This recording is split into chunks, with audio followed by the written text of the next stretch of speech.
देवतुल्य भाइयों, माँ शक्ति। आज स्वाध्याय चिंतन का हमारा क्रमांक है 614। और आज हमारे बीच में आदरणीय डॉक्टर एस एस भोजरा साहब, जो कमिश्नर इनकम टैक्स हैं कानपुर में। और आपका जो विषय है वो गीता के सहज भाव भाग 31।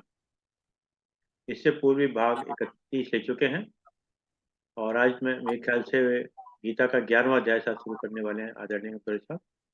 आप ज्यादा समय नहीं लेते हो। आदरणीय भोजरा साहब निवेदन है कि अपना उद्बोधन जारी करें।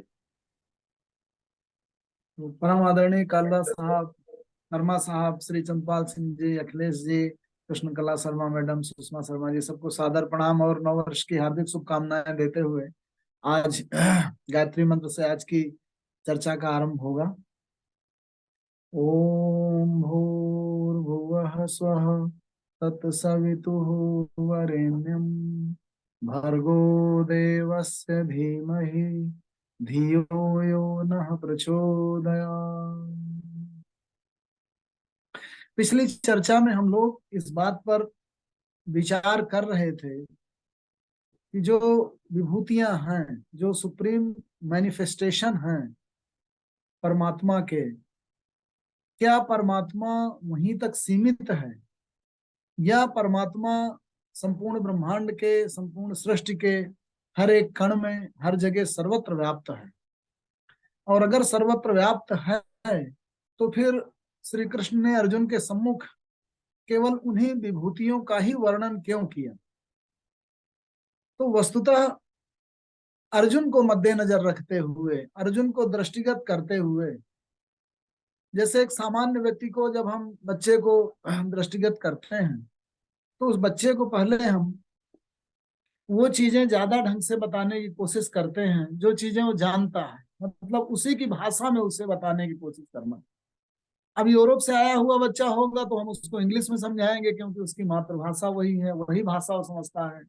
शहर का बच्चा होगा तो उसके सामने हम ऐसे मेटाफर, ऐसी सिमली और ऐसे बिंब और ऐसे इमेजरी क्रिएट करेंगे जो उसकी ज्यादा सुपरिचित होगी। तो जो व्यक्ति है, जो व्यक्ति की दृष्टि है, वस्तुतः वो गुरुतर चीजों में जाती है। जो अपने क्षेत्र में बड़ी विभूतियां हैं, अपने क्षेत्र में बढ़े चढ़े राजनेता हैं, बड़े चढ़े गायक हैं, कलाकार हैं, कोई विशाल पर्वत है, कोई विशाल समुद्र है, जो अपने क्षेत्र की, अपने डायमेंशन की सबसे ज्यादा डोमिनेटिंग प्रेजेंस वाली चीज होती है, तो उसी को हम सबसे गुरुतर, सबसे महत्वपूर्ण, सबसे बड़ी मान के और उसको ज्यादा ध्यान से देखते हैं, उसको ज्यादा बारीकी से देखते हैं, उसके सम्मुख ज्यादा हम झुकते हैं। क्योंकि मनुष्य की प्रवृत्ति होती है दो तरह से। एक तो हम हर जगह अपने आप को एंटागोनिस्टिक, किसी के प्रतिवाद के रूप में खड़ा करने की प्रवृत्ति होती है कि कोई भी अगर सर्सन करेगा हमारे सामने वाला व्यक्ति तो हम उसकी काट खोजने लगते हैं। एक तो ये प्रवृत्ति होती है कुछ व्यक्तियों की। कुछ व्यक्तियों की या ज्यादातर व्यक्तियों की प्रवृत्ति ये होती है कि वो अपने से बड़ी चीज जहां तक उसकी पहुंच है, उसके बियॉन्ड जहां वो नहीं जा सकता, राधा कृष्णन जी इसी को कहते हैं ignorance is the source of God. जहां तक मनुष्य की और मनुष्य की मेधा की, मनुष्य की तर्क शक्ति की पहुंच है, वहां तक की चीजों को हम तर्क से एक्सप्लेन करने की कोशिश करते हैं। और जहां नहीं पहुंच पाते उसे बोलते हैं ये तो परमात्मा जाने, ये तो ईश्वर जाने। इसी तरह से जो गुरु दृष्टि होती है, गुरुतर दृष्टि, अपने से बड़े को देखने की दृष्टि, उसके सम्मुख झुकने की दृष्टि, अपने से बड़े और महान व्यक्ति से ही कुछ प्राप्त करने या उसके सम्मुख शिष्य भाव में आने की प्रवृत्ति मनुष्य की होती है। जिसके प्रति अगर आपको ये लग गया कि ये आपसे कम जानता है या उस क्षेत्र में आपसे कमतर है, तो उसकी बात को भी आप तवज्जो नहीं देते, उसको ध्यान से नहीं देखते, सुनते, क्योंकि आपको ये लगता है कि अरे ये हमको क्या बताएगा, क्या सिखाएगा, जबकि ऐसी बातें वो कह सकता है जो महत्वपूर्ण हो। तो विभूतियों की ओर, अपने अपने क्षेत्र में जो बहुत ऊंचाई तक पहुंची हुई विभूतियां हैं, जो मैनिफेस्टेशन हैं परम के, उनकी ओर एक एक करके, एक दो तीन लगातार श्री कृष्ण ने उंगली दिखाई ताकि अर्जुन को ये बोध हो, ये भाव इसके अंदर जगे कि हाँ, यहाँ भी, यहाँ भी, इस रूप में भी, इस रूप में भी परम की उपस्थिति उसे, उस वो चोटियां, वो पीक उसको दिखाई दें। लेकिन परम तो वहीं तक सीमित नहीं है। परम तो लघु में और दीर्घ में, बृहद में और सूक्ष्म में, अणोहणीयाम महतो महीयाम, तो महान से महान है और सूक्ष्म से सूक्ष्मतर है। तो उस परम स्वरूप को विश्व रूप में दर्शन कराया। और सबसे बड़ी चीज यह है कि जो हम अपने संस्कृत के अनुरूप केवल क्रिया, केवल सर्जात्मकता में, सर्जन में और रचना में ही और सकारात्मक चीजों में ही कई बार हमारी प्रवृत्ति जाती है और वहीं ईश्वर का रूप देखते हैं, ऐसा नहीं है। ये जो सृष्टि है इसमें जो तीनों प्रक्रियाएं हैं, उत्पत्ति की और बने रहने की, अस्तित्व की और विलय हो जाने की, जिसको ब्रह्मा विष्णु महेश की कैटेगरियां कही जा सकती हैं, जिसको जेनेसिस और पालन पोषण और विलय एंड डिसोल्यूशन तीन रूपों में देखा गया है, वो वस्तुतः इस नई चीज उत्पन्न करने का, उत्पन्न होने के बाद उसको बने रहने का और फिर विलय हो जाने का जो निरंतर क्रम है, उस क्रम में हम न देख करके, और बचपन से ही हमारे अंदर एक संस्कार ये डाला जाता है कि हम विनाश की बजाय सर्जन में ज्यादा ध्यान दें, बनाए रखने में, पालन पोषण में। क्योंकि जो विनाश है, जो डिजोल्यूशन है, जो किसी चीज का रूपांतरण है, वो इसलिए नकारात्मक माना जाता है हम लोगों की संस्कृतियों में और हर एक धर्म में, क्योंकि बनाना बहुत कठिन है, बहुत रिदमिक प्रोसेस के बाद कोई भी चीज क्रिएट होती है। अब प्रकृति में देखिए, एक पौधा जनने में एक एक बूंद पानी जब आप डालते हैं, तब एक एक चावल चावल बढ़ बढ़ करके इतना बड़ा विशाल वृक्ष बन जाता है। इसी तरह से जब आप संबंध बनाते हैं, जब कोई आप ऑर्गेनाइजेशन खड़ा करते हैं, जब आप गृहस्थी बनाते हैं, जब कोई अच्छा सा तंत्र बनाते हैं, तो उसको बनाने में बड़ी रिदमिक प्रोसेस प्रकृति की इन्वॉल्व होती है। और जब उसको डिजॉल्व करना होता है तो एक सेकंड में खत्म हो जाती है, डिजॉल्व हो जाती है। तो जो डिजोल्यूशन है बहुत अरिदमिक प्रोसेस है, इरिवर्सिबल प्रोसेस है। एक बार आपने विनाश कर दिया तो फिर से लौटा के बनाना बहुत कठिन है। तो बहुत से बहुत जिम्मेदारी और महत्वपूर्ण काम है। डिजोल्यूशन नकारात्मक नहीं है। ये मनोवृत्ति हमारे बचपन में इसलिए भरी जाती है क्योंकि हमको उसके प्रति कासस कर दिया जाए। सांप को छूना, बिजली को छूना, एक हिंस पशु के सामने जाना, इसीलिए भय उत्पन्न किया जाता है बच्चों में शुरू से ही, कि बड़ी समझदारी के बाद आदमी बिजली के तार के नजदीक जाए, कहीं ऐसा ना हो उसको छू ले, कहीं ऐसा ना हो सांप के सामने जाए और सांप काट ले और सावधान ना हो। तो सांप अच्छा या बुरा नहीं हुआ, हमने अपने बच्चों के मन में अपनी संस्कृति के अनुरूप उसको इसलिए भय उत्पन्न कर दिया कि कहीं उस काम को करने में असावधान ना हो जाए, जिससे इसका बहुमूल्य जीवन चला जाए। तो स्टेट पे एक बहुत बड़ी चीज है। तो विनाश करते वक्त, रूपांतरण करते वक्त हमें ये ध्यान में रखना होता है कि ये बहुत जिम्मेदारी का और बहुत महत्वपूर्ण काम है और स्टेट में बहुत बड़ी चीज है। और कहीं एक छोटी सी बात में स्टेट में जीवन ही न चला जाए किसी का, ऐसा करते वक्त, सब विनाश करते वक्त, रूपांतरण करते वक्त हम कोई महत्वपूर्ण इमारत न गिरा दें जिसको बनाने में वर्षों लग गए हैं। इसलिए उस क्रिया को सबसे महत्वपूर्ण, सबसे समझदार व्यक्ति को दिया जाए। इसीलिए शंकर को, जो डिजोल्यूशन के देवता हैं, जो विलय के देवता हैं, जो मृत्यु के देवता हैं, उनको देवों का देव कहा गया, क्योंकि सबसे महत्वपूर्ण जो शक्ति है, जो कार्य है, जो क्रियात्मकता है, वो विलयन की होती है। और अगर जिम्मेदार व्यक्ति उसको नहीं करेगा और थोड़ा भी गुफअप हुआ तो गड़बड़ हो जाएगा। ये है। जब हम लोग वीड आउट करते हैं अपने रिकॉर्ड्स को इनकम टैक्स डिपार्टमेंट में, तो बड़ी सावधानी से एक एक चीज को देख करके, कहीं ऐसा ना हो, क्योंकि एक बार जाने के बाद तो उसको तो वापस आना नहीं है। जबकि लोगों, अच्छा, ऐसे हमारे अंदर मूल्य भर दिए गए बचपन से ही, विनाश करना, किसी चीज को तोड़ना, किसी चीज को बिगाड़ना गलत। जबकि ये नहीं है, क्योंकि क्रियाओं में भाव तो हम भरते हैं, हमारे मूल्य भरते हैं, हमारी संस्कृति भरती है। तो अच्छा और बुरा होना, सत और असत होना, ये जो भाव भरे जाते हैं, शुभ और अशुभ के, सत और असत के, और अच्छे और बुरों के, वो संस्कृत के अनुरूप होते हैं। जबकि प्रकृति की क्रियाएं मूल्य निरपेक्ष होती हैं। तो हमें इसीलिए रिदमिक होने की आवश्यकता है, हमें समझने की आवश्यकता है, और हमें जानने की आवश्यकता है कि ईश्वर का स्वरूप उस विनाश में भी है, उस क्रियात्मकता में भी है, पालन पोषण में भी है, विनाश में भी है। क्योंकि विनाश नए के सृजन का आवश्यक अंग है। और इसीलिए जब आप देखेंगे विश्व रूप दर्शन में, तो श्री कृष्ण जो है काल के रूप में अर्जुन को नजर आ रहे हैं। कराल अग्नि उनके मुख से निकल रही है और सेनाओं का उसमें संहार हो रहा है, संहार की प्रक्रिया हो रही है। क्या युद्ध बुरा या अच्छा है? युद्ध और अच्छे और बुरे का जो पैमाना है वो संस्कृत के अनुरूप इसलिए है क्योंकि जब आवश्यक हो और आप युद्ध ना करें तो भी तो आप गलत कर रहे होते हैं। तो बहुत जिम्मेदारी का काम है, एक अंतिम विकल्प के रूप में उसे लाया जाना चाहिए। बहुत ऐसा ना हो कि आप वार मॉन्गरिंग शुरू कर दें और बहुत एक इजी ऑप्शन की तरह उसका यूज करने लगे, या अपने अहम की तृप्ति और पूर्ति के लिए आप युद्ध का आरंभ कर दें। इसलिए हमारे वैष्णवों ने जो हमारी सामाजिक व्यवस्था को बनाने वाला धर्म था, जो तंत्र था, उसने ईश्वर को यह महत्वपूर्ण कार्य दिया कि जब आवश्यकता होती है धर्म की स्थापना के लिए तो ईश्वर आते हैं और युद्ध के कार्य में संलग्न होते हैं और हमको जाना पड़ता है। इसीलिए राम को युद्ध करना पड़ा, इसीलिए कृष्ण को युद्ध करना पड़ा, क्योंकि ऐसी शक्तियां हैं जो अरिदमिक हैं, जो प्रकृति लय के प्रतिकूल हैं, जो अपने अहम और अभिमान के लिए सब कुछ ताक में रख देती हैं, धर्म को, व्यवस्था को, तंत्र को ताक में रख देती हैं। दुर्योधन जैसी शक्तियां, दशानन जैसी शक्तियां, तो उनको समाप्त करना पड़ता है और फिर से उस लय को, प्रकृति लय को स्थापित करने के लिए सकारात्मक शक्तियों को मिलकर मजबूरी में युद्ध में भाग लेना पड़ता।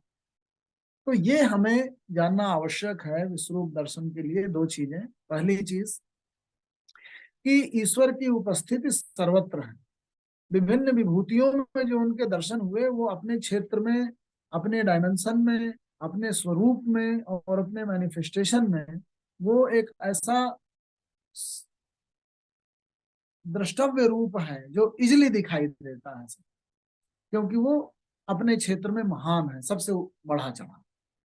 और गुरु को इसीलिए ईश्वर तुल्य माना गया क्योंकि व्यक्ति की पहुंच जो है, शिष्य की जो पहुंच है वो गुरु से कम तक है। गुरु को ज्यादा ज्ञान की प्राप्ति है, गुरु बड़ा है, गुरु ऊपर तक पहुंचा हुआ है। वैसे तो स्काई इज द लिमिट, ज्ञान की कोई लिमिट नहीं है, समझ की कोई लिमिट नहीं है, लेकिन हम वहीं तक पहुंच रहे हैं जहां तक गुरु पहुंचा हुआ है। हो सकता है कल हम भी गुरु बन जाए, उससे आगे बढ़ जाए, लेकिन जब तक नहीं पहुंचे हुए हैं तो गुरु इसीलिए ईश्वर तुल्य है। जब आप अनंत को जानना चाहते हैं तो अनंत अनंत तक पहुंच नहीं है, इन्फिनिटी तक पहुंच नहीं है। आप 1 2 3 4 हजार लाख करोड़ अरब तक जाएंगे लेकिन आप इन्फिनिटी तक नहीं पहुंचते। तो जहां तक पहुंचते हैं, जो प्राप्य है, वो गुरु, वो सीमा है जहां तक मनुष्य पहुंचा हुआ है। और जहां नहीं पहुंचा हुआ उसके ऊपर हम ईश्वर की उपस्थिति मान लेते हैं। इसलिए गुरु ईश्वर तुल्य है, ईश्वर के करीब। ये महानता, ये विभूतियों की जो सुप्रीम मैनिफेस्टेशन हैं उनको जानने के लिए और गुरु को ईश्वर रूप में मानने के लिए हम ऊपर की ओर जब देखते हैं, अपनी ऊपर की सीमा को फिक्स करते हैं, तो हम उसके बियॉन्ड परम तक पहुंच जाते हैं, परम के नजदीक मानते हैं गुरु को, वहां तक पहुंचा हुआ मानते हैं, इसीलिए उसको ईश्वर रूप मानते हैं। तो एक बात तो ये हो गई। दूसरी बात ये हो गई कि जो सृष्टि की तीनों प्रक्रियाएं हैं, उत्पत्ति की, पालन की और विनाश की, वो कोई सकारात्मक और कोई नकारात्मक जो हमने उस पर डाले हुए हैं, मूल्य प्रतिरोपित किए हुए हैं, उसके पीछे व्यवहारिकता है। व्यवहारिकता इस बात की है कि सर्जन आसान है और सर्जन करने के बाद भी आप जो है कोई चीज खोते नहीं, लेकिन एक बार जब आप विनाश कर देते हैं तो इरिवर्सिबल प्रोसेस के तहत आप लौट के फिर वहां तक नहीं पहुंच पाते। इसलिए जो विनाश का कृत्य है वो बहुत ही समझदारी और बहुत जिम्मेदारी भरा काम, इसलिए हम उसके प्रति बहुत भय भर देते हैं, लोगों में बहुत कासस कर देते हैं। अब तीसरी चीज देखिए, ईश्वर को गोविंद और गोपाल भी कहा गया। गो मतलब इंद्री, इंद्रियों को पालन भी करता है और जानता भी है। अब एक तरफ जो हमारे सन्यासी लोग हैं, जो हमारे शैव लोग रहे, उन्होंने हमेशा, साधुओं ने भी इंद्रियों की हरदम आलोचना की। स्त्री को भी इंद्रिय स्वरूप माना और बोला है तो भोग के और तृप्ति के और इस सब के साधन है और मनुष्य को माया में उलझाते हैं, मनुष्य को सांसारिकता में उलझाते हैं। लेकिन क्या उनके बिना अस्तित्व संभव है? नहीं संभव। इसीलिए वैष्णवों ने गो की आलोचना नहीं की। गो को पालन करना है, इंद्रियों का पालन करना है और पालन करते हुए उनको जानना है। इंद्रिय का निग्रह करना, इंद्रिय को काट कर नहीं फेंक देना। आंखों में सूजा चुभा करके आप क्या करेंगे? आंखें तो एक यंत्र है, तो इंद्रियां यंत्र हैं जो हमारे अस्तित्व को परमोत्पादकता प्रदान भी करती हैं, उन्हीं के सहारे हम चलते हैं। वही गौएं हैं, वही हमारा पालन पोषण करती हैं। इसलिए उसे, और उनको भी जो हमारा ईश्वर है, जो अस्तित्व का सर्जक है, देने वाला है, वो उनका भी पालन करता है, क्योंकि उन्हीं से हम सबका अस्तित्व बना रहने वाला है और पूर्णता की स्थिति को पहुंचने वाला है। इसलिए हमें गो का पालन भी करना है, और गोविंद होते हुए, गो को जानते हुए, विंद माने जानना। तो गीता यही सिखाती है कि हमको इंद्रियों को जानना है, हमको उन्हें काट कर नहीं फेंकना, उनका निग्रह करना, उन्हें समझदारी से यूज करना है। घोड़ों को हटा नहीं देना है, घोड़ों को अच्छी तरह से जोत कर और रथ में सवार होकर के और फिर यात्रा पे निकलना। इसलिए जो हमारी इंद्रियां हैं, जो हमारे हाथ हैं, हमारे पैर हैं, कर्मेंद्रियां, जो हमारी ज्ञानेन्द्रियां हैं, हमारी सब जितनी भी इंद्रियां हैं, उनको समझदारी से निग्रह करते हुए, अनुशासित करते हुए, संयम में रखते हुए फिर जीवन यापन। इसीलिए संन्यास को परम नहीं माना गया। संन्यास को व्यवस्थापकों ने, गृहस्थों ने और वैष्णवों ने इसीलिए खंडन किया कि वो अंतिम स्टेज में, जब आपकी तृप्ति हो जाए, जब आपकी अस्तित्व की पूर्णता लगभग प्राप्त हो जाए, आप अंतिम चरण में हैं, तब आप छोड़ सकते हैं। उसके पहले आपको इस व्यवस्था को बनाना है, इन इंद्रियों को अच्छी तरीके से पालन करना है, तंत्र को अच्छी तरीके से चलाना है। ये उनका जो निदर्शन रहा, निर्देश रहा, उनका जो दर्शन रहा, वो इसीलिए गौओं की आलोचना नहीं की और उनको मारना प्रतीकात्मक रूप से खराब समझा। तो अर्जुन को ज्ञान की प्राप्ति लगभग लगभग हो रही है, लेकिन ज्ञान केवल अभी ऊपरी स्तर पर केवल एक प्रदान हुआ है, अभी अभी आया है, कृष्ण के यहां से चल करके अर्जुन तक आया है, अभी आत्मसात नहीं हुआ। अभी जो रस है वो अच्छी तरीके से जो है सोख नहीं हुआ, अच्छी तरीके से सिपिन करके अंदर तक नहीं पहुंचा, वो संस्कार नहीं बना, वो चरित्र का अंग नहीं बना। वो कब बनेगा? जब अच्छी तरीके से पगेगा, धीरे धीरे पगेगा, अर्जुन और भूखेगा। और अर्जुन का जो हृदय है, अभी ज्ञान तो बस सुन लिया, थोड़ा सा समझने की कोशिश हुई, अभी आचरण के लेवल पर, गहराई पर एकदम आत्मसात नहीं हुआ। तो कैसे आत्मसात होगा? जब विजुअलाइज होगा। अभी तो आपने केवल सुना, सुन करके उसको इंफॉर्मेशन आ गई। अच्छा, जब आपको बहुत सारी इंफॉर्मेशन दी जाती है तो कुछ वर्षों के बाद आप उसको भूल जाते हैं, क्योंकि वो आपके चरित्र का पार्ट नहीं बनती, वो आपके अंदर से नहीं निकल रही, अभी सिपिन नहीं हुई, शोक नहीं हुआ आपका मानस स्थल अच्छी तरह से। तो विजन, द्रष्टव्यता, द्रष्टव्यता, विजुअलाइजेशन, देखना और खुद से उस चीज को आत्मसात करने की स्थिति विश्व रूप में आई। अर्जुन को एक ऐसी मनः स्थिति में लाकर खड़ा कर दिया, जैसे विवेकानंद को खड़ा कर दिया था रामकृष्ण जी ने। विवेकानंद जी से लगातार बातचीत करते गए, विवेकानंद जी को लगातार बताते गए, समझाते गए, और फिर एक ऐसी स्थिति आई कि उनको, जिसको विवेकानंद कहते हैं कि उन्होंने छू लिया अपने ज्ञान से, वो जो ट्रांसफर किया उन्होंने, जो ट्रांसमिशन किया अपने ज्ञान का, और वहां से वहां तक हाथ के माध्यम से, वो तो एक मेटाफर है कि रामकृष्ण परमहंस ने छू लिया और बस फिर मुझे पूरा विश्व एक साथ दिख गया। तो ये जो पूरे विश्व का एक साथ दिखना है, विजुअलाइजेशन है, वो ज्ञान की ऐसी स्थिति तक पहुंच जाना है जिससे आपको पूरा ब्रह्मांड एक ही रूप से निकलता हुआ दिखने लगे, एक ही प्रक्रिया से उद्भूत होता दिखने लगे। वो ऐसी मानस स्थिति, ऐसी योग की स्थिति, ऐसी समझ की स्थिति में जब अर्जुन पहुंचते हैं, और बताने के उपरांत जब यहां तक ज्ञान आ गया, और फिर उसके बाद जब वो ऐसी स्थिति में पहुंचे अर्जुन, उनकी आंखें खुली और उन्होंने एक साथ उस सबका साक्षात्कार किया, एक साथ सबको विजुअलाइज किया, खुद से देखा, उन्हें विश्वरूप दिख गया।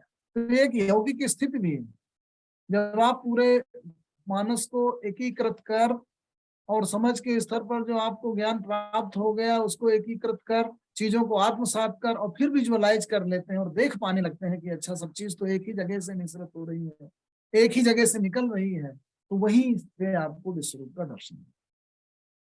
तो एक तरीके का ये मेटाफर भी है कि ज्ञान का जो, जैसे कप में इतना भर दिया जाए कोई पानी कि वो धीरे से उबल करके निकलने लगे, समझ के स्तर पर पूर्णता आ गई है, आपका विजुअलाइजेशन होने लगा है, ज्ञान और सिंक इन होकर के आपको समझ के स्तर तक चला गया है, इसके बाद भक्ति, 12वां अध्याय भक्ति योग आ जाता है। जब आत्मसात हो गया ज्ञान पूरी तरीके से, साक्षात्कार हो गया, रूबरू हो गया, निदर्शन हो गया, उसके साथ आप बिल्कुल सिंकिन हो गए, तब आप भक्ति भाव जागृत हो कि मैं उसी परम का एक अंश हूं। ये विभूतियां जितनी दिखी थी वो तो थी, मैं भी एक उसी का अंश हूँ। मुझको भी अपने में समाहित करके ईश्वर स्थित है, तो मैं अंश हूँ और वो परम है, वो पूर्ण है। तो आप झुक गए, आपके अंदर भक्ति का उदय हो गया, आप उससे जो अलगाव था उसे जोड़ करके एक करने लगते हैं और भक्ति होगी। तो एक ये भी रूपक है। तो हम लोग अब आरंभ करेंगे कि किस तरह से चरण बाई चरण जो है कृष्ण उनको ट्रांसमिशन कर रहे हैं उस ज्ञान का, और स्वरूप का किस तरह से निदर्शन होता है। अर्जुन कहते हैं, मद अनुग्रहाय परमं गुह्यम अध्यात्म संगीतम यत त्वया उक्तम वचः तेन मोहोऽयं विगतो मम। जो मोह था, इल्यूजन था, अब मोह इल्यूजन आपको अविद्या की ओर ले जाता है, ज्ञान की ओर ले जाता है, वो खत्म हो गया आपके अनुग्रह से हे श्री कृष्ण। जो अत्यंत गुह्य अध्यात्म था, अध्यात्म मतलब आत्मा का डोमेन, जो सोर्स ऑफ नॉलेज है उसका जो डोमेन है, वहां तक आपने मुझे खींच करके पहुंचा दिया, मेरे प्रज्ञा को, मेरी मेधा को, और मुझ पे बहुत बड़ा अनुग्रह किया। मद अनुग्रहाय परमम गुह्यम अध्यात्म संगीतम, ऐसा संज्ञान कराया है जो अत्यंत गुह्य अध्यात्म था, मुझे आंतरिक बना दिया। मैं अंदर की ओर देखने लगा, मैं इंट्रोस्पेक्शन करने लगा, मेरी अंतर यात्रा आरंभ हो गई तुम्हारे इस वचनों से श्री कृष्ण। और ये तुम्हारे जो वचन हैं, इन्होंने मुझे यात्रा कराई है, ज्ञान का निदर्शन किया, और उनको पकड़ करके और मैंने अपना अज्ञान का अंधकार, मोह का अंधकार दूर किया। अब क्या हुआ, भवाप्ययो हि भूतानां, होना और विलीन होना, भव और अप्यय, जो फॉर्म है वो फॉर्म में आना और फिर उस फॉर्म का डिजॉल्व हो जाना।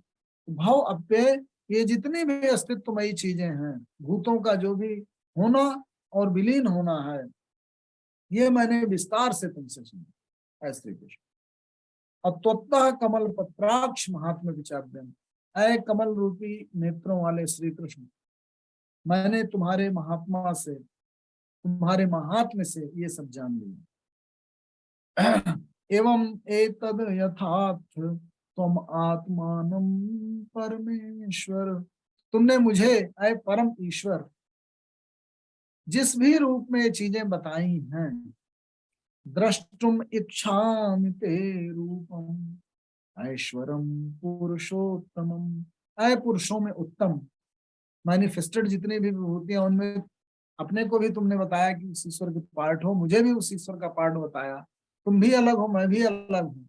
तुम अपने ज्ञान से उससे अपने आप को एकाकार पा रहे हो, और मैं भी अलग हूँ। तो मुझे भी समाहित कर लो, मैं भी उस मानसिक स्थिति में पहुंच जाऊं कि मैं भी विजुअलाइज करने लगूं अपने को उस परम का पार्ट। तो कृष्ण उसे विजुअलाइज करा देते।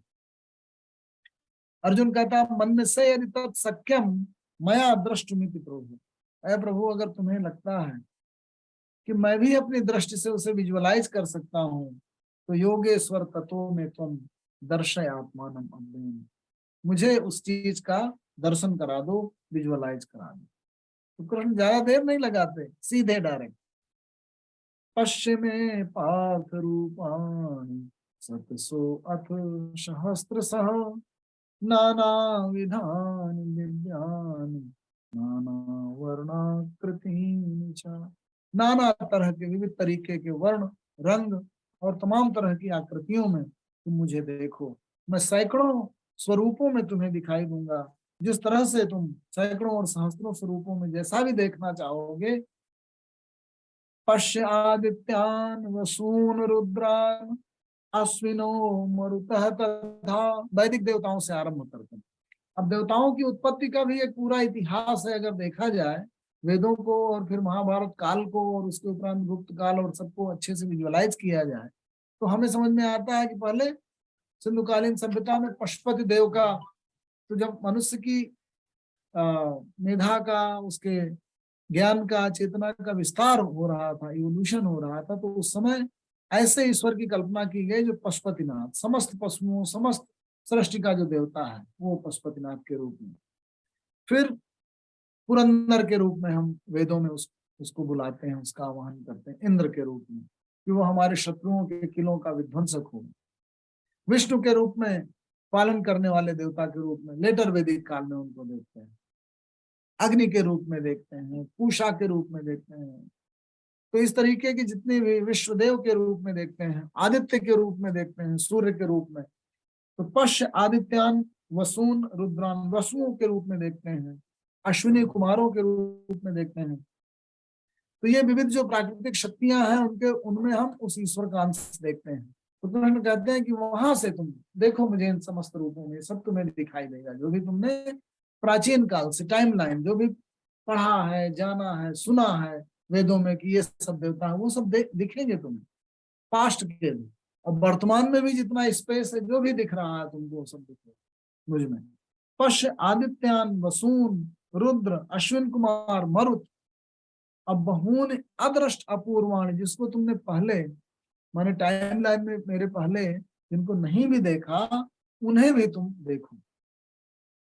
इहैकस्थं जगत्कृत्स्नं पश्य अद्य सचराचरम्, समस्त चर और अचर में, समस्त चर और अचर में, समस्त जगत में एक जगह एकत्रित, इह एकस्थं, यहीं पर एकत्रित, मम देहे गुडाकेश यत् च अन्यत द्रष्टुम इच्छसि, जो भी तुम देखना चाहते हो, मेरा विस्तार जहां तक है और उसके अन्यथा भी, जहां भी जो कुछ भी तुम देखना चाहते हो, तो मेरा सब कुछ एक साथ विजुअलाइज है।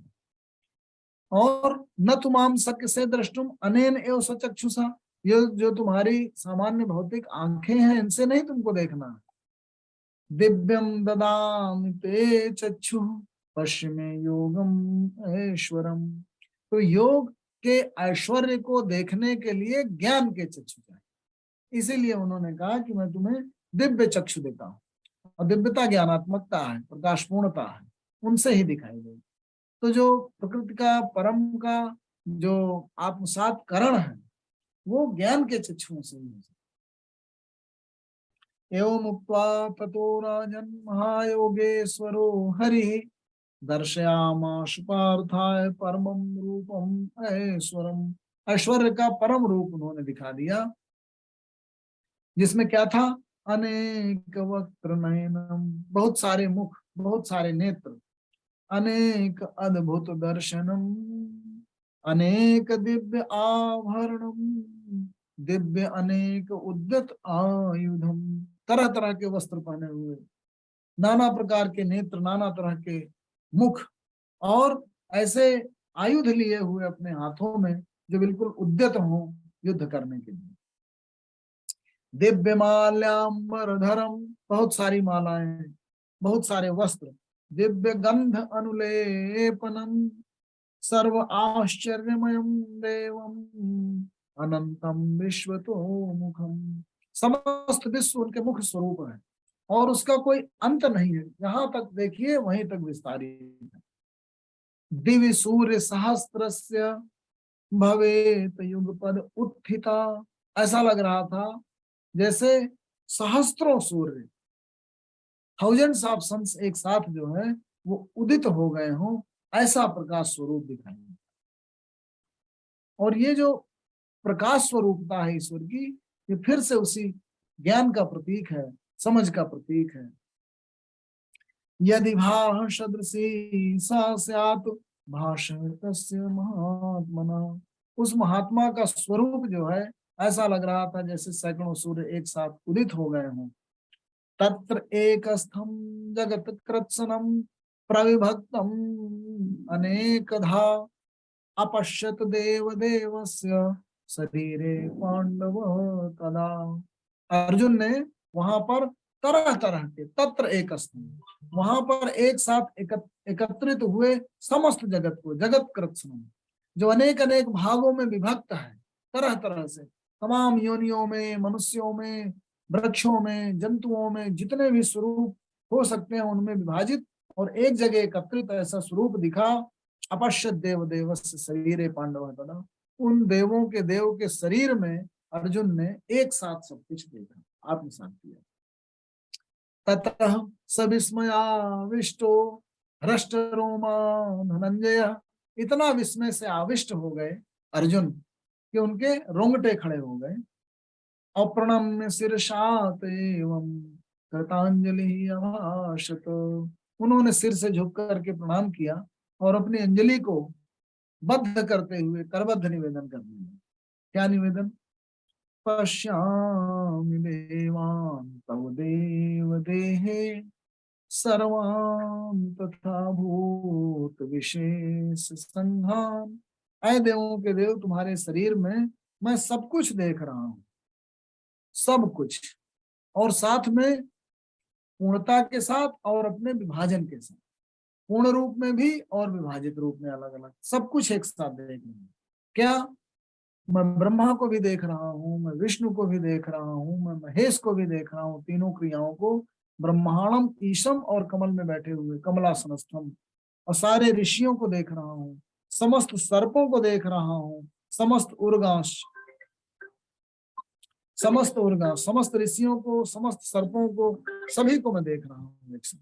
और अनेक बाहुदरवक्त्र नेत्रम, बहुत सारे बाहु भुजाएं हैं, बहुत सारे पेट हैं, उदर हैं, बहुत सारे मुख हैं, बहुत सारे नेत्र हैं, और मैं पश्यामि त्वाम सर्वतो अनंत रूपम, हर जगह व्याप्त तुम्हारे इस अनंत रूप को मैं देख रहा हूं। अन्ना अंतम न मध्यम न पुनः तव आदिम, न तुम्हारा अंत है, न मध्य है, न तुम्हारा आदि, कुछ भी नहीं दिखाई दे रहा, बस सब जगह तुम्हें तुम दिखाई दे रहे। न अंतम न मध्यम न पुनः तवादिम पश्याम विश्वेश्वर विश्वरूप, है विश्व के ईश्वर, विश्व के रूप में मैं तुम्हें देख रहा हूँ। तुम मेरे सम्मुख चारों तरफ विश्व रूप में दिखाई दे रहे हो, जैसे समस्त विश्व तुम्हारा ही स्वरूप है।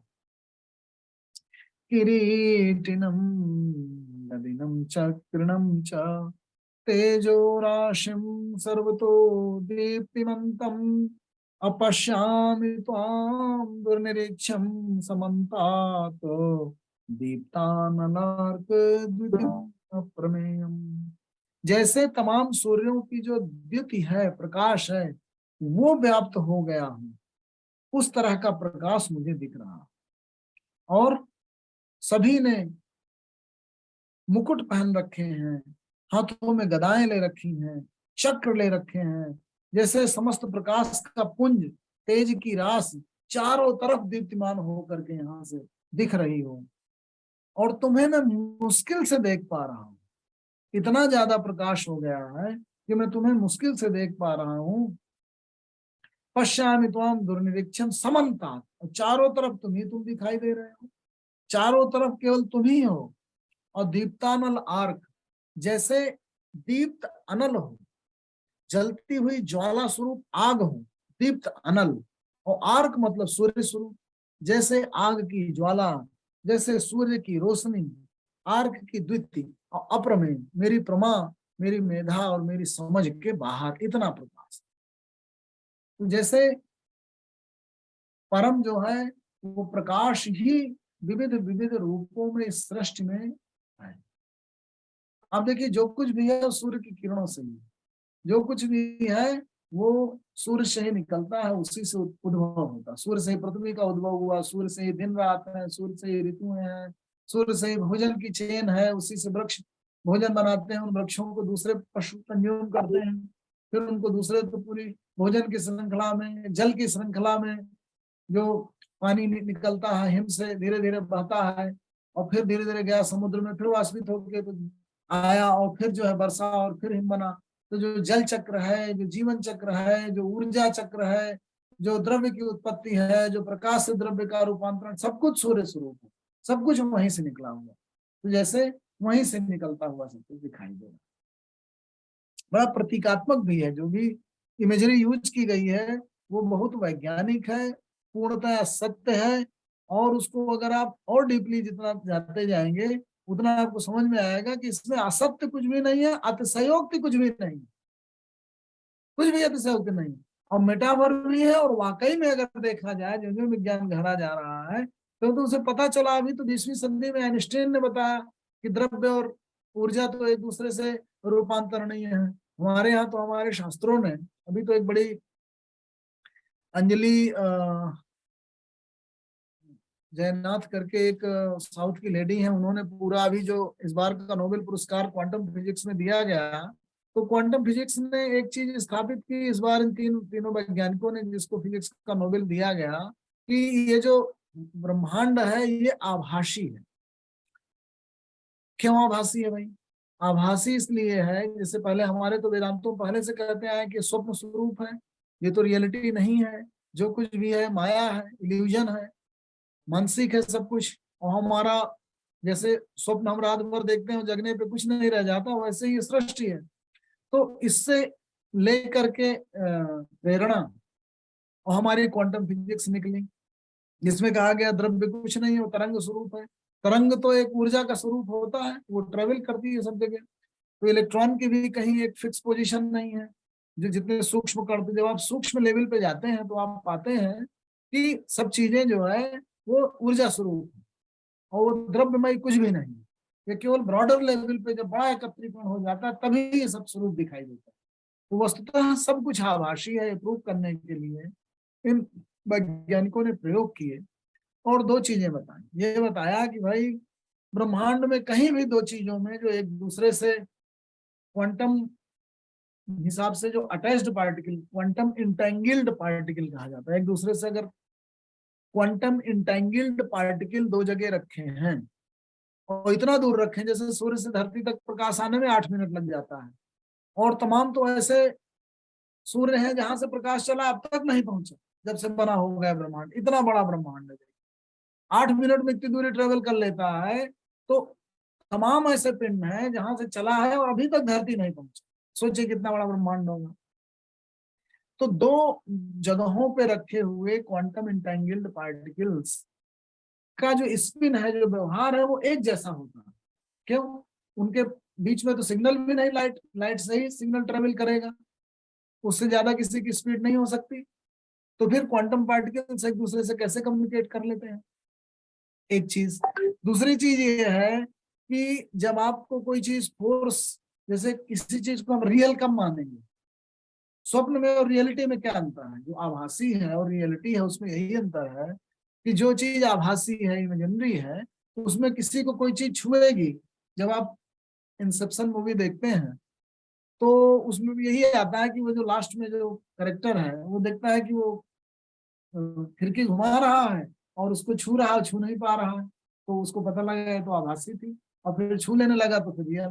तो वैसे ही क्वांटम फिजिक्स के उन्होंने उदाहरण बताया कि यहाँ पे जो है जब किसी चीज को आप फोर्स करेंगे और फोर्स करने से अगर उसमें मूवमेंट हो जाए तो आप समझिए कि रियलिटी है, अदरवाइज आभासी है। तो उन्होंने प्रूव कर दिया कि इस ब्रह्मांड में जब बहुत माइनस्कूल लेवल पे जाते हैं तो दो पिंडों में जब एक दूसरे को इंटरेक्ट करते हैं, कोलिजन होता है, तो उसमें मूवमेंट नहीं है। तो इससे उन्होंने आभासी सिद्ध कर दिया और इसी पे उसको क्वांटम, तो कुल मिला के जो है क्वांटम का नोबेल मिला। ये सिद्ध किया विद्वानों ने कि ये जो ब्रह्मांड है वो कहीं ना कहीं आभासी है। तो हमारे वेदांत में तो पहले से कहते आए हैं। तो वही चीज मैं कहना चाह रहा हूँ कि तमाम गीता की जो इमेजरी है, जो प्रतीकात्मकता है, वो वैज्ञानिक रूप से भी सत्य है। तो उस प्रकाश पुंज में इतनी द्वितीय है कि अर्जुन उसको देख नहीं पा रहा, समझ नहीं पा रहा, सब कुछ वहीं से उद्भूत होता हुआ नजर आ रहा।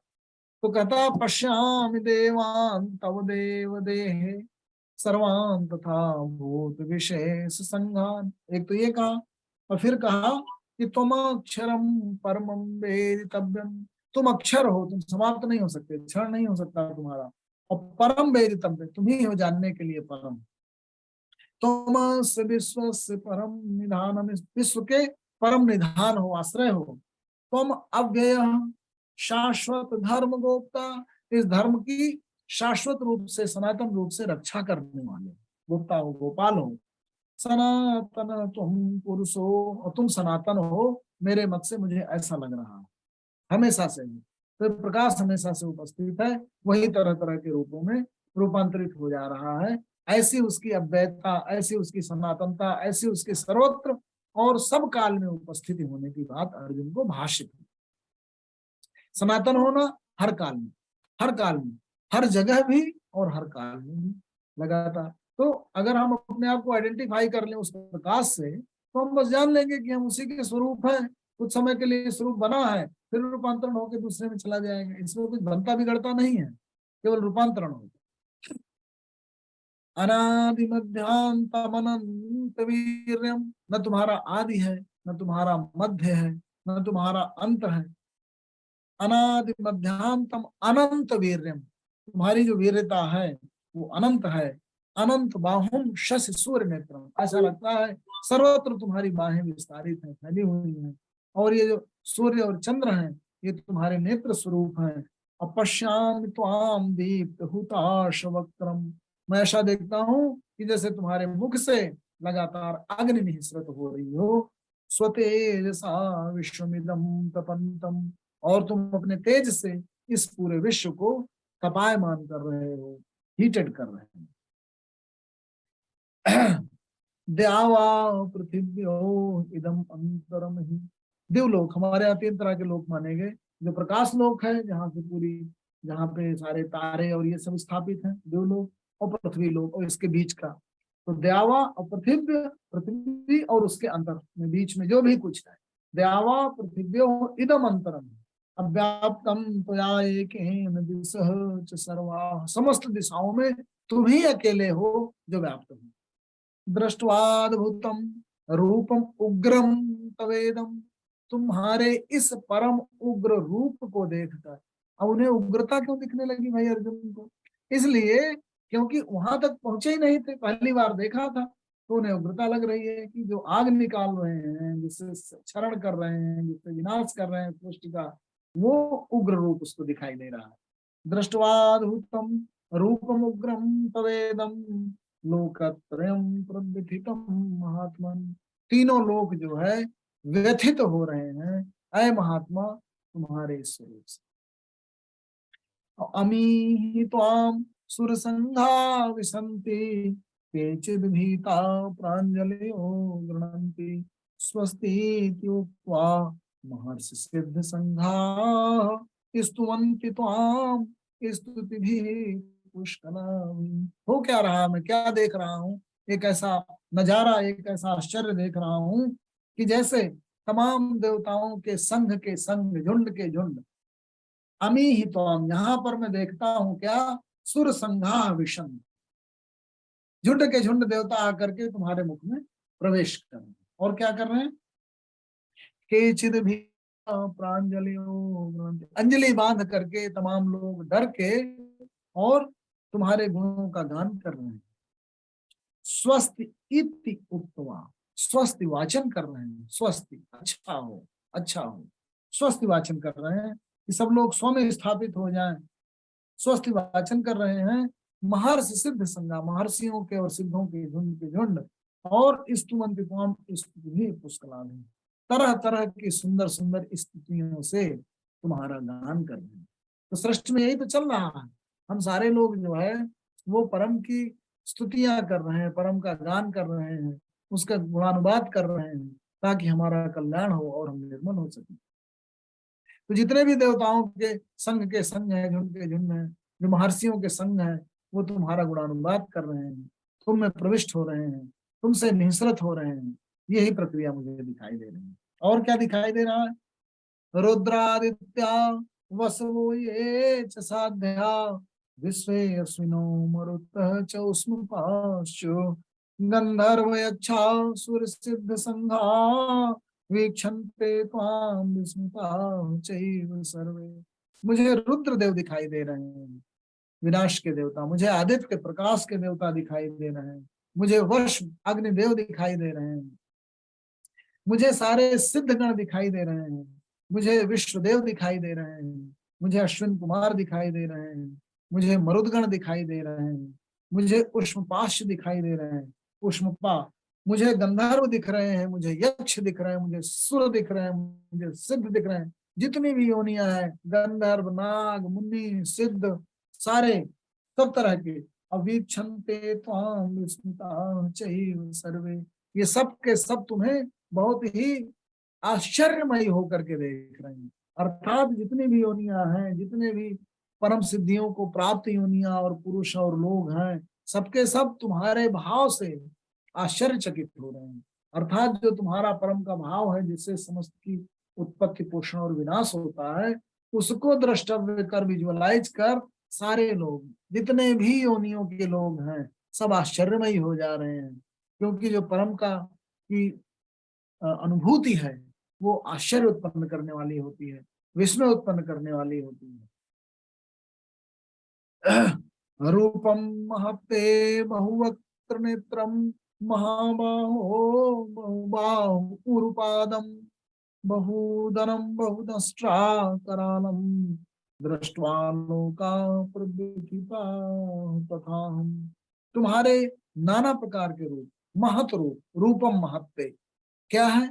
बहुवक्त्र नेत्र, बहुत सारे मुख, बहुत सारे नेत्र, अय महाबाहु, बड़े विशाल बाहों वाले, अय श्री कृष्ण, बहुबाहु उरुपाद, बहुत सारे बाहु, बहुत सारे उर और बहुत सारे पैर, ये सब मुझे दिखाई दे रहे हैं, और बहुत सारे उदर दिखाई दे रहे हैं, बहुदरम, बहुदष्ट्राकरालम, बहुत सारे तुम्हारे विकराल दांत दिखाई दे रहे हैं, अदृष्ट्वा लोका प्रव्यथिता तथा हम, इससे जो लोक के सामान्य जन हैं वो भी मुझे दिखाई दे रहे हैं, और वो प्रव्यथित हो रहे हैं, व्यथित हो रहे हैं तुमको देख करके।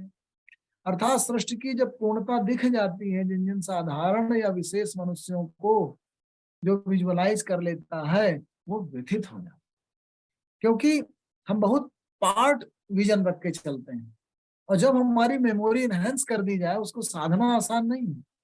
वो एक मैंने किस्सा सुनाया था एक प्रकरण में, कि एक स्त्री थी, वो पीछे पड़ी विवेकानंद जी के, कि नहीं मुझे स्मरण कराइए पिछले जन्म का। तो जो भी उनके अंदर शक्ति थी, विवेकानंद जी ने जब कराया तो वैश्य स्वरूप में अपने आप को देखने लगी। उसका पूर्व जन्म जो था उसको दिख गया, रिग्रेशन मेथड से अपने मेमोरी लेन में जब विजिट की तो व्यथित हो गई। वो तो तरह तरह के अपने क्रियाकलाप उसको अपने याद आने लगे, कि मैं ये कर रही हूँ, मैं इस तरह से रिझा रही हूँ दूसरे पुरुषों को, ऐसे कर रही हूँ। उसे अपने आप से घृणा हो गई और बड़ी दुखी रही। तब फिर विवेकानंद ने उसको बोला कि देखो, अपने स्मृति में बोझ लेकर मत चलो, ये स्वरूप तुम्हारा चेंज हो चुका है, तुम बदल चुकी हो, तो तुम जहां से आपको ज्ञान प्राप्त हो जाए, जहां से आप तप करके और निर्मल हो करके और सामान्य जीवन जी सके, वहीं से आप ईश्वर को प्राप्त कर लेते हैं। और मेमोरी का विस्तार करना कुछ आसान नहीं है।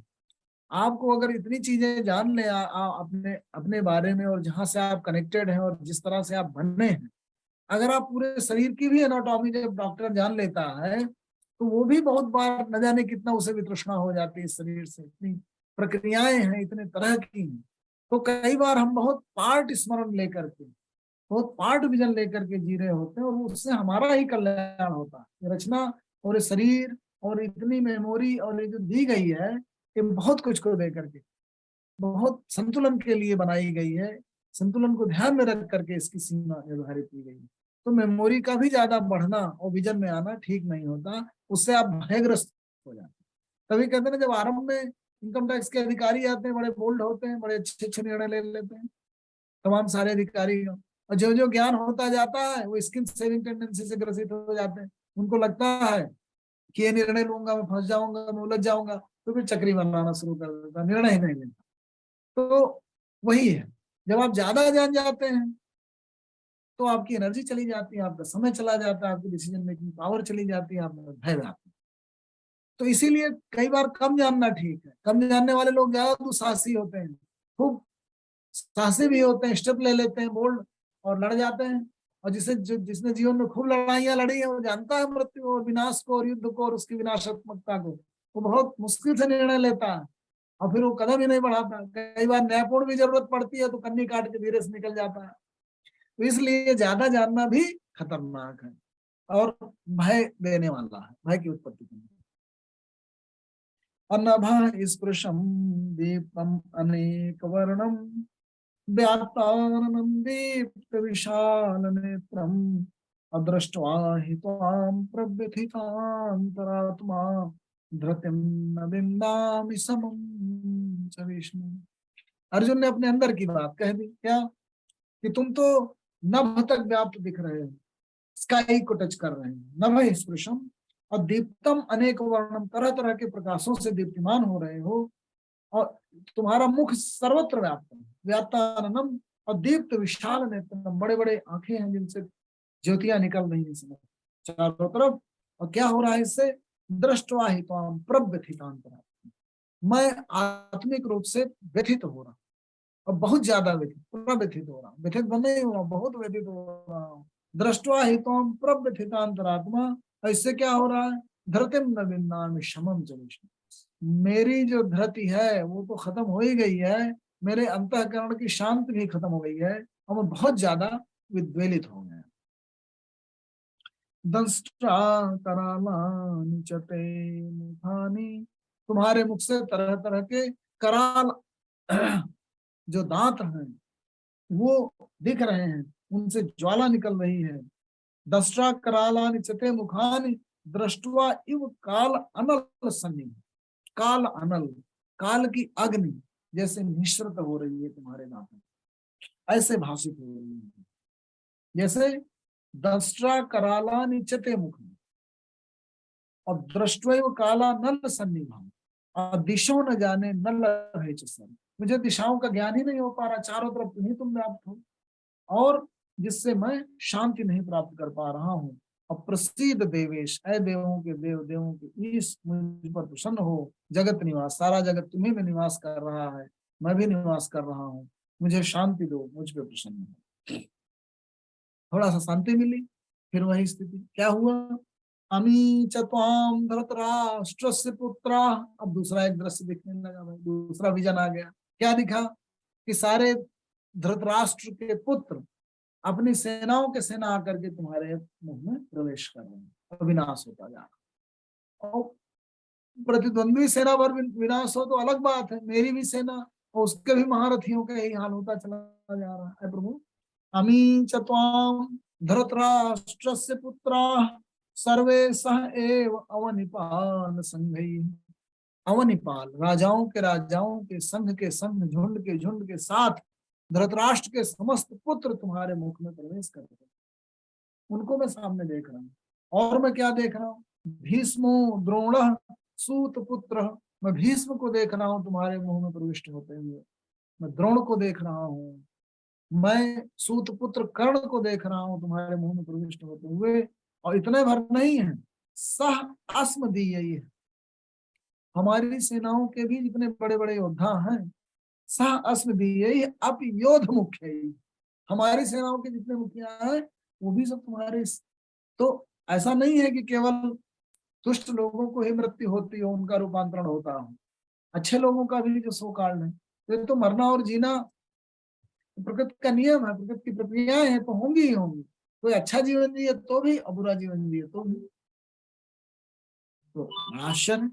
और मैं क्या देख रहा हूँ? वक्त्राणि ते त्वरमाणा विशन्ति, जैसे तुम्हारे मुंह में बहुत तेजी से, एक रफ्तार से आ करके लोग, जैसे नदी समुद्र की ओर जाती है और उसमें प्रविष्ट हो जाती है, वैसे ही सेनाएं की सेनाएं आ करके तुम्हारे मुंह में प्रवेश हो रही है।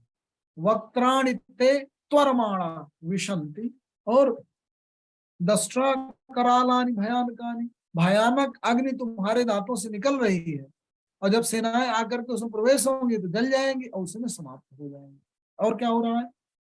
केचिद विलग्ना दसनांतरेषु, जैसे तुम्हारे दसनों के दांतों के बीच में बहुत सारे मुंड, सबके सर और धड़ वो अंदर ही फंस जा रहे हैं और उसमें चूर्ण हो जा रहे हैं।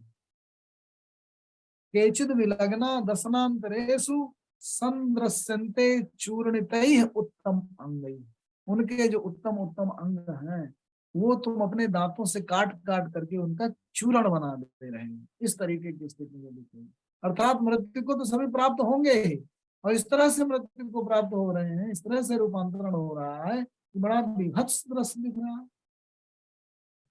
यथा नदीना बहवो अम्बुवेगा, ऐसा लग रहा है जैसे नदियों नदियों का जल बहुत तेजी से बह करके समुद्र की ओर जा रहा हो। समुद्रम एव अभिमुखा द्रवंती तथा तवामी नरलोक वीरा विशंति वक्त्राणि अभिज्वलंती।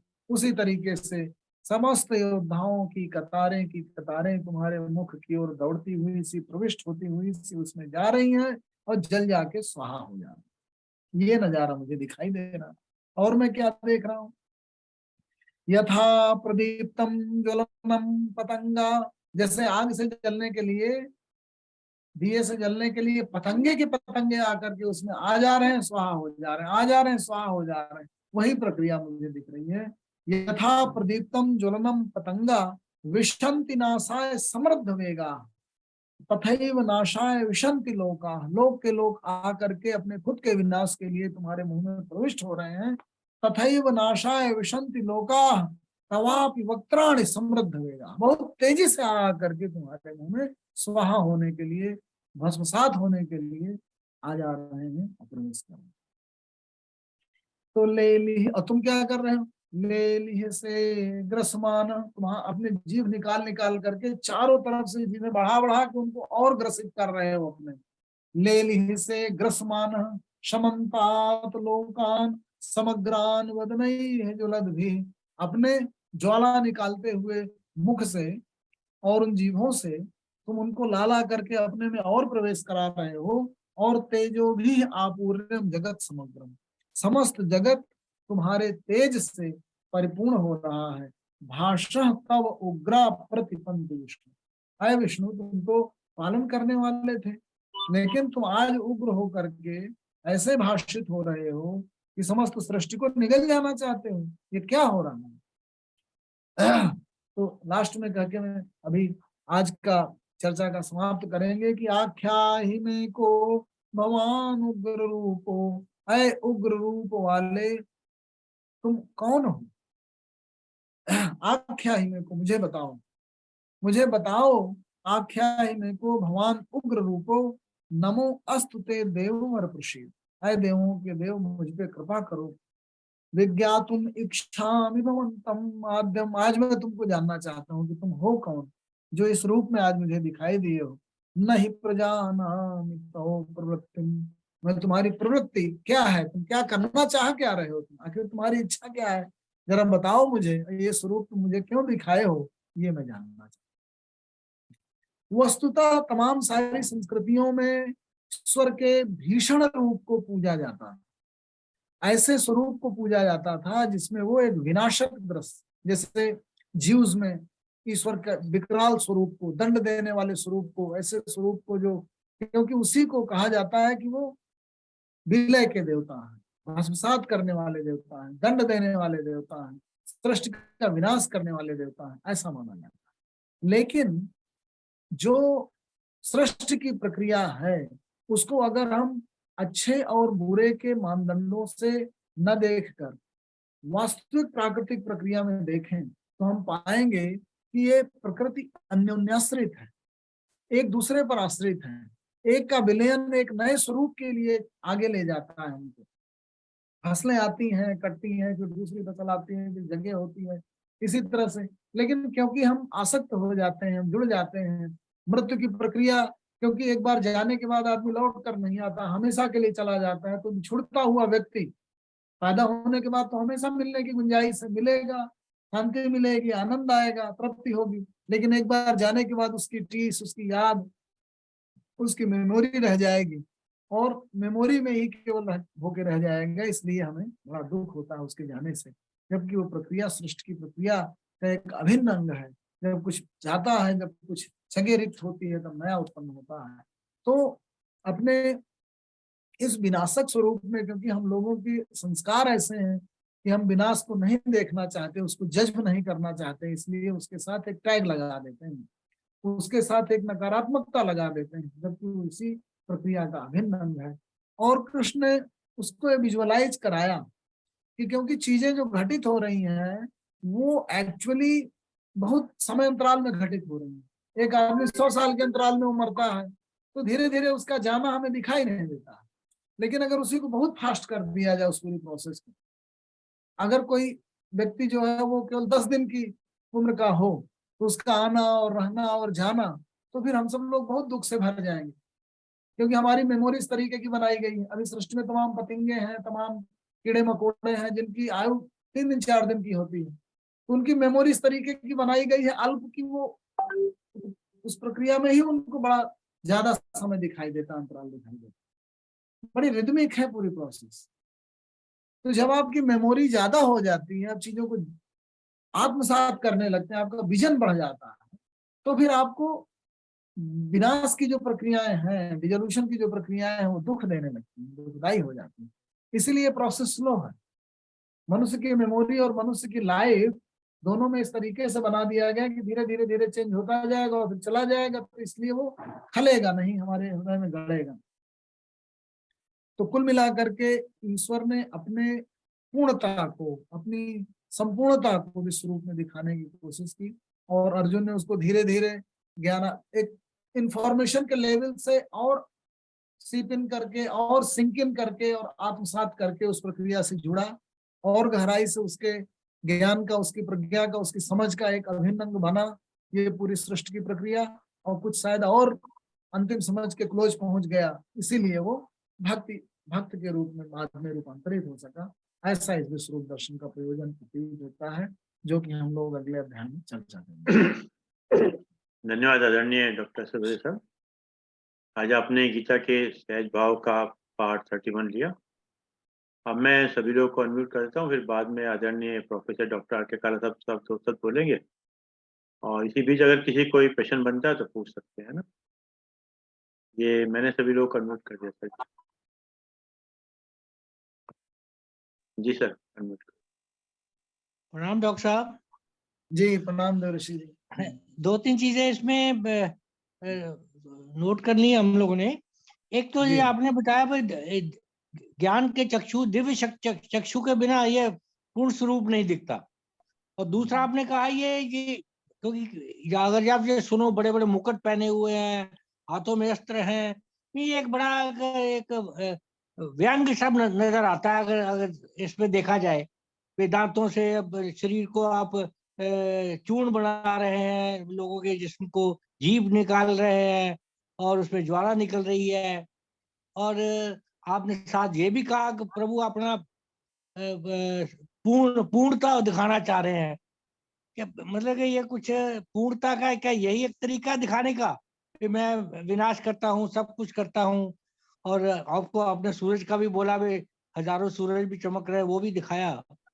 तो ये एक इसको जरा बताइए भाई, ये सब दिखाने का क्या एक्चुअल पर्पस आप पूर्णता है क्या? पूर्णता में क्या यही सब नजर आता है? जैसे वो निर्माण नजर नहीं आता, सब विनाश ही नजर आ रहा है इसमें। और देखिए दूसरी ऐसा है, बात है, हाँ जी, जो मैं निवेदन कर रहा था वो ये कर रहा था कि जो सृष्टि की विविध प्रक्रियाएं हैं, उनको जब आप आत्मसात करते हैं, तो उसमें केवल रचना भर नहीं है। पीछे आप जो 8-10 अध्यायों में देखते आए हैं, जो समझते आए हैं, उसमें सामान्य जो जीवन की प्रक्रिया है, जो मनुष्य का मस्तिष्क है, जो उसका सोचना है, जो उसके जीने के तरीके हैं, वहां तक उन्होंने सब कुछ दिखा दिया। अब अंत आ गया है वेदांत। वेदांत मतलब एक परम चीज आप पहुंच रहे हैं। देखिए इसके बाद जो गीता की यात्रा है ना, वो डिफरेंट हो जाती है। इसके बाद उनको जो समझ और इंफॉर्मेशन मिलनी थी अर्जुन को, वो मिल गई। उसके बाद फिर एक एक चीज बहुत सूक्ष्म रूप से, फिर जो 12वां अध्याय आएगा उसमें भक्त बनेंगे, फिर एक एक चीज की अलग तरह से प्रक्रियाएं उनको विश्लेषित करते हैं। ये जो है विश्वरूप दर्शन, इसमें ऐसा नहीं कि केवल प्रक्रियाएं विनाशात्मक भरा है। विनाशात्मकता परम रूप होती है। जब किसी चीज को पहले जेनेसिस होती है, बनी, फिर उसके बाद उसको अपने और विकास हुआ, और विकास हुआ, परम स्वरूप प्राप्त हुआ। इसके बाद नए के लिए जगह भी तो देगा, तभी तो नया आएगा। वो प्रक्रिया यहाँ पे आज हो रही है। आज ईश्वर का परम रूप भी दिख रहा है। हम लोग केवल विनाश, केवल सर्जन देखते आए हैं, केवल पालन पोषण देखते आए हैं। मैं यही कहना चाह रहा हूँ कि वो प्रक्रिया भी इसी की कड़ी में है, वो अलग नहीं है। हमारी दृष्टि, हमारे संस्कार ऐसे बन गए हैं कि हम उससे घृणा करते हैं। और घृणा इसलिए करने लगते हैं क्योंकि बचपन से ही संस्कार और शिक्षा देने के लिए हम बच्चों को विनाशात्मकता से दूर रखते हैं, क्योंकि विनाश का जो कार्य है बहुत जिम्मेदारी का काम। एक बार कर दिया आपने विनाश, फिर उसका सर्जन नहीं हो सकता, वो चीज तो गई जिसको आपने नष्ट कर दिया। तो वो करते वक्त व्यक्ति को बहुत जिम्मेदारी से, बहुत सोच समझ कर निर्णय लेना होता है। इसलिए विनाश से हम लोग दूर रखते हैं कि ऐसा ना कोई चीज कर देना, ऐसी चीज ना कर देना कि जो एक बार कर दिया और बाद में पछताना पड़े, तो वो संस्कार बन जाते हैं। जबकि प्रकृति में कुछ शुभ अशुभ का डिवीजन नहीं है, ये हमारी शिक्षा, हमारे संस्कार, हमारी प्रवृत्ति, हमारी संस्कृति के अनुरूप ऐसा हम उनको अपनी दृष्टि को बना लेते हैं, विजुअलाइज कर लेते हैं। लेकिन एक बार बाकी किसी, चाहे उपनिषद ले लो, गीता को, इस प्रकरण के अलावा किसी भी और हमारे वेदांतों में कहीं ब्रह्म साक्षात्कार का ये प्रसंग कहीं नहीं आता। किस तरह का ब्रह्म साक्षात्कार को करने के लिए तो ब्रह्म में लीन होने का ही सब जगह बताया गया, सब ग्रंथों में, सब उपनिषदों में ब्रह्म लीन में ही बताया गया। ब्रह्म को प्राप्ति के लिए ये ऐसा दर्शन क्या जरूरी है क्या? देखिए, आप अगर कभी महाकालेश्वर जाएंगे उज्जैन में, तो भगवान शिव का हर रोज अलग अलग तरह से श्रृंगार होता है। जैसे उस स्वरूप को आप, मैं एक वो बता रहा हूँ विजुअलाइजेशन की। क्या है विजुअलाइजेशन? हमारी संस्कृति में तरह तरह के रूपों में, कभी गणेश के रूप में सजाते हैं, कभी हनुमान के रूप में सजाते हैं, कभी शिव के रूप में सजाते हैं। वेदांत में नहीं है ये।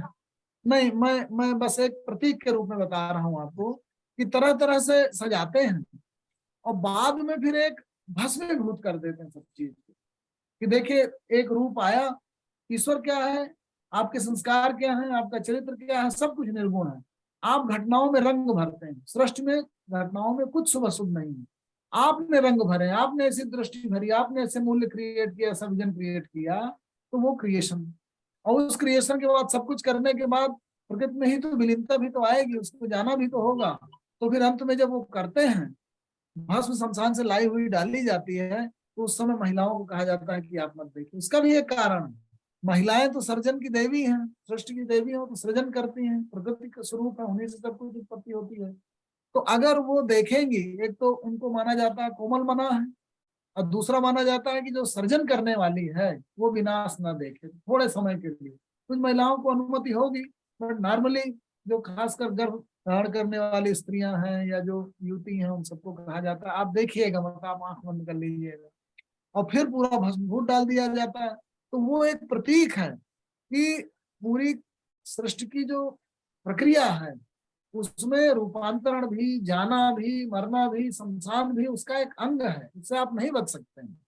तो मैं नहीं कह रहा हूँ कि ईश्वर केवल वही है, और शैव शास्त्रों में खूब आता है इसको। बुद्ध जी ने भी कहा कि अगर किसी को ज्ञान प्राप्त करना है तो शमशान में जाके बैठे, जब उसके ज्ञान की पूर्णता आएगी, वो देखेगा कि जो व्यक्ति है वो हरदम के लिए नहीं आया है, जो सृष्टि है, कुछ भी प्रक्रिया है वो क्षणिक है, उसमें उसमें परमानेंसी नहीं है, हरदम के लिए रहने वाली नहीं, उसमें ट्रांजिएंसी है। तो वहां जब आप देखेंगे और आप आत्मसात करेंगे, तो आपको पूर्णता प्राप्त होगी। तो कहने का मतलब ये कि वो कल्मिनेशन है, वो अंतिम चरण है, अंतिम सीढ़ी है। उसके बाद तो रूपांतरण हो जाने वाला, फिर पुनरावृत्ति होगी, फिर दूसरा स्वरूप आएगा। तो हमारा जो वेदांत है, जो ज्ञान का जो उपनिषद ज्ञान है, बेसिकली ऐसा नहीं कि उसमें मृत्यु की प्रक्रिया नहीं है। जो वेदांत है, जो ज्ञान का परम स्वरूप है, जो उपनिषद है, उन्होंने कहीं ना कहीं इस पूरे सगुण और निर्गुण के परे, इस पूरी सृष्टि की प्रक्रिया के परे, कर्म और अकर्म के परे, गृहस्थ और संन्यास के परे, मतलब उस पूर्णता को देखा है, उसको आत्मसात किया है। जो जैसे अब आप कर्मणि अधिकारस्ते से लीजिए, हम लोग बहुत पार्ट देखते हैं, फुल नहीं देखते, और इसीलिए भ्रम में पड़ते हैं। उसमें भी 4 चरण, कर्म की भी बात कही और अकर्म की भी बात कही। ठीक ठीक है ना? तो होने और न होने की प्रक्रिया के परे हमको देखना है, दिखाई देने वाला न दिखाई देने वाले के परे समझना है। जो रूपांतरण की प्रक्रिया हो रही, वही त्र्यंबकम यजामहे में है। त्र्यंबकम यजामहे में क्या कहा जाता है कि तीनों प्रक्रियाएं जहां हो रही हैं, ऐ तीनों प्रक्रियाओं के देव, मैं तुम्हें तुम्हारा यजन करता हूं। त्र्यंबकम यजामहे सुगंधिम पुष्टिवर्धनम। तुम जो है ये पुष्टिवर्धन करते रहो इस सृष्टि की प्रक्रिया की, और मुझे मृत्यु से तो अलग करो, लेकिन अमृत्यु से अलग नहीं करना। तो अमृत तो क्या है? अमृत तो ये मतलब इन दोनों, ये जो भी घटित होने वाली प्रक्रियाएं हैं सृष्टि की, उसके परे को मैं निहार पाऊं और जान पाऊं और उस समग्रता में देख पाऊं कि भाई ये जो भी प्रक्रियाएं हो रही हैं इस सृष्टि के अंदर, उसमें केवल क्या है, रूपांतरण चल रहा है और वो एक रिदम में चल रही है, मैं उस रिदम को जान पाऊं। अच्छा, दिन भर बच्चे देखिए उस खेल में जब रम जाते हैं तो उस खेल के पीछे के खेल के रूलों को मतलब नजरअंदाज कर रहे हो। तो खेल का पर्पज क्या है? शरीर का विकास करना, आनंदित होना। जब उसमें मन लग जाता है तो छोटी छोटी हार और जीत में उलझ के रह जाते हैं। जबकि खेल खेल के जब आप निकलिए और फिर रोज खेलिए रोज खेलिए रोज खेलिए, तो फिर साल बाद 2 साल बाद आपको अचानक विजन आता है कि मैं क्यों खेल रहा हूँ। खेल भी निस्सार है, उससे कुछ मिलना थोड़े है। वो तो आया चला गया, फिर दूसरा आया, फिर चला गया, फिर आया। तो निस्सारता थी। लेकिन उस निस्सारता में, उस लगे रहने में, उस एंगेजमेंट में आपने एंजॉयमेंट किया, आप उसमें लगे, आपको शक्ति प्राप्त हुई, आपके शरीर का विकास हुआ, आप में खेल भावना विकसित हुई, उसका महत्व है। पर उन रूलों में, उस खेल में और उसमें एंगेजमेंट के दौरान वो चीज नहीं दिखती। तो जो जो तत्व है वो एकदम परसेप्टिबल नहीं होता, वो कहीं ना कहीं छिपा रहता है। जो तत्व है, एसेंस है, वो आत्मसात करने में बहुत समय लग जाता है। अर्जुन को आत्मसात करने में 18 अध्याय लग गए। हम लोगों को काफी जब जीवन चला जाता तब हम देख पाते हैं कि अरे भाई हम इसकी गमी में गए और इसके पैदा होने में गए, इसके उछों में गए, इसके बधाव में गए, इसके उपनयन में गए, अंत में देखा हो तो चला गया। अब क्यों आया था, क्यों शादी हुई थी, तो अब क्या शादी ही न की जाए। तो मतलब कहने का तमाम सारी जो विचारात्मकता है, ठीक है ना, वो तब आती है जब हम कई बार इन प्रक्रियाओं को अगेन एंड अगेन और अगेन आत्मसात करते हैं, तब हमें उसका तत्व समझ में आता है।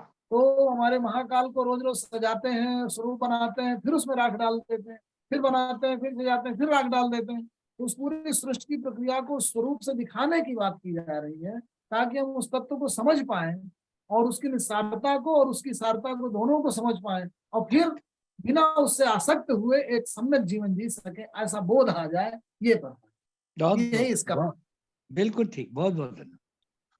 चलिए साहब, हमारे बीच में आदरणीय चंद्रप्रकाश सिंह साहब भी आए हुए हैं और डॉक्टर करण चावला साहब भी आए हुए हैं। वीडियो ऑन कर लीजिएगा अपना। पहली बार आए हैं मिस्टर सीपी सिंह साहब हमारे यहाँ, स्वागत है उनका। और किसी का कोई प्रश्न है पूछ सकते हैं, नहीं तो फिर बाद में प्रोफेसर डॉक्टर आर के काला साहब तो सब बोलेंगे। सीपी सिंह साहब सवाल।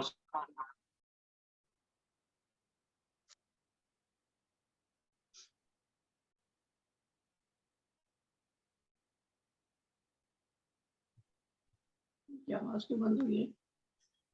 आपकी आवाज बंद है शर्मा जी। सीपी सिंह साहब हमारे पास पहली बार आए हैं, उनका स्वागत है आपका। कोई प्रश्न बनता है पूछ सकते हैं। बैंक ऑफ बड़ौदा से आप रिटायर्ड हैं अपना। और किसी का कोई प्रश्न? आपकी साउंड बंद है सीपी सिंह साहब।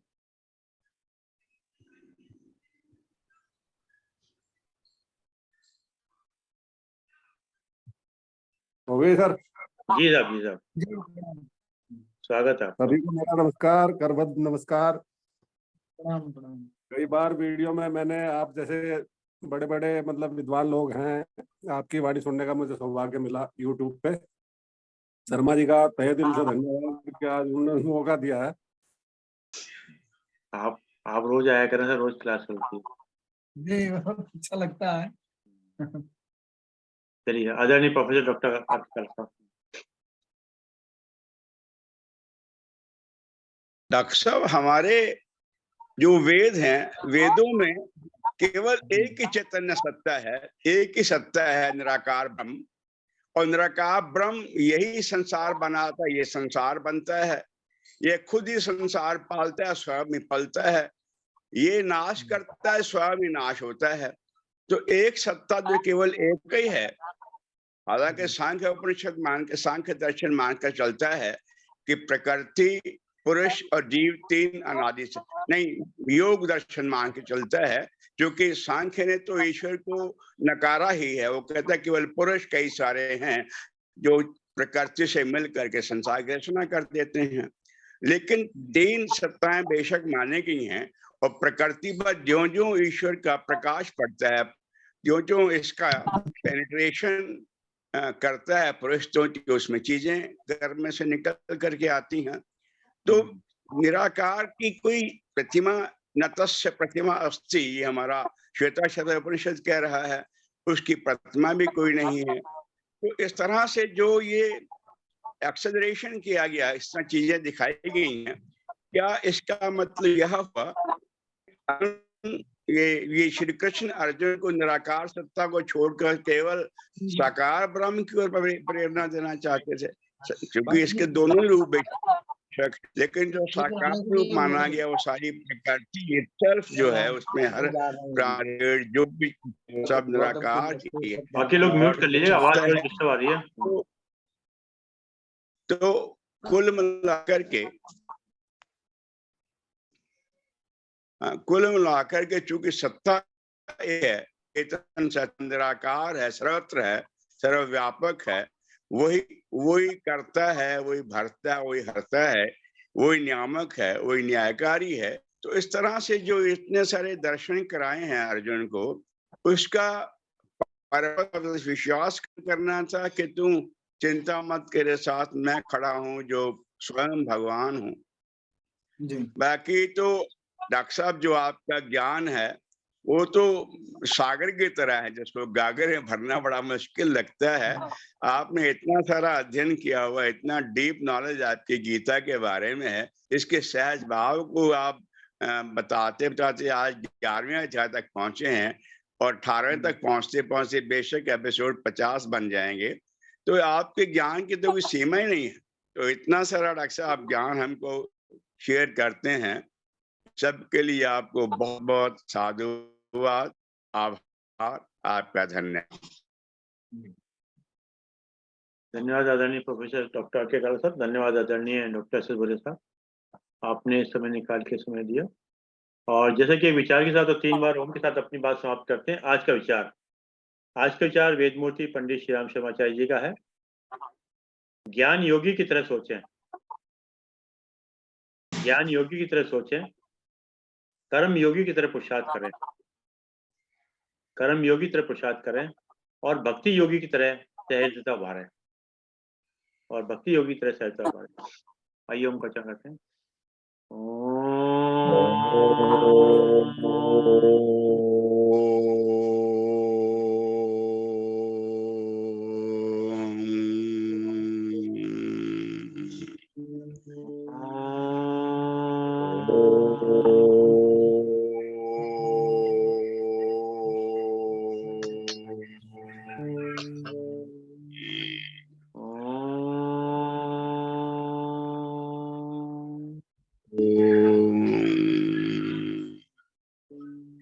शांति शांति शांति शांति शांति ही। सभी को प्रणाम। प्रणाम।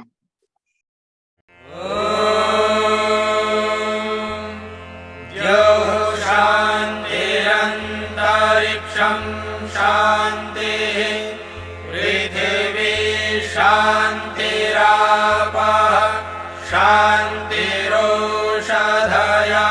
शान्तिः वनस्पतयः शान्तिर्विश्वे देवाः शान्तिर्ब्रह्म शान्तिः सर्वं शान्तिः शान्तिरेव शान्तिः सा